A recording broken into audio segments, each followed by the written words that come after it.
Des temps de prière, conférences, rencontres, carrefours, ateliers, la 36e édition des rencontres européennes de Thésée propose de nombreux moments de partage aux quelques 30 000 pèlerins de toutes confessions. Frère Aloïs, prieur de la communauté de Thésée, l'a souligné dans sa première méditation de la rencontre ce samedi soir.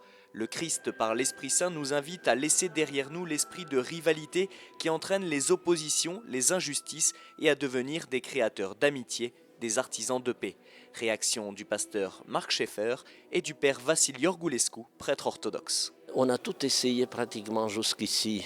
On a examiné nos différences dogmatiques, nos différences d'organisation, de discipline intérieure de l'Église.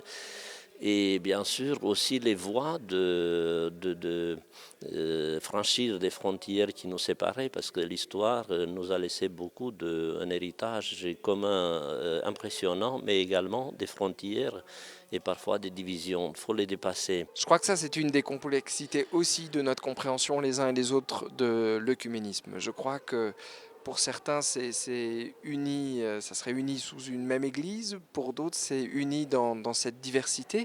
De se dire que partout, il y a une richesse.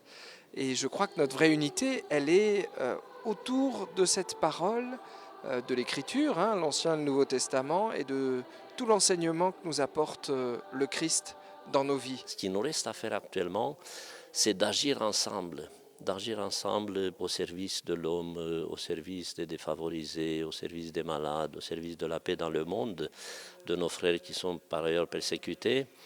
Et c'est cela qui nous montrera la voie de franchir d'autres étapes à l'avenir, parce que nous nous rendons compte que le fait de ne pas se connaître, ça inspire de la peur. Si vous connaissez quelqu'un, si vous vous rendez compte qu'il a les mêmes aspirations que vous, la même foi, les mêmes espoirs, les mêmes joies et les mêmes inquiétudes, eh bien, il est beaucoup plus votre frère que celui que vous ne connaissez pas. Et avec le frère, on peut faire beaucoup de choses ensemble.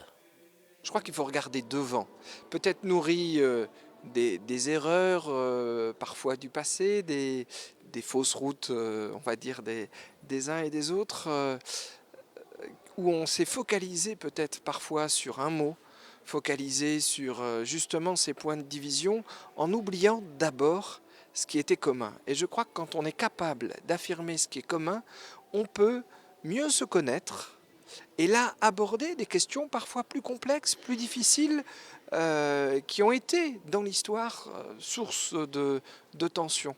Mais je crois vraiment que quand on se connaît, et quand on vit et travaille parfois ensemble aussi dans certaines missions, je pense aux aumôneries par exemple, où souvent il y a des choses qui sont vécues ensemble, eh bien on fait un chemin où l'on avance ensemble dans cette rencontre avec le Christ et un témoignage pour le monde. Je crois qu'on devient tous ensemble une église de témoins.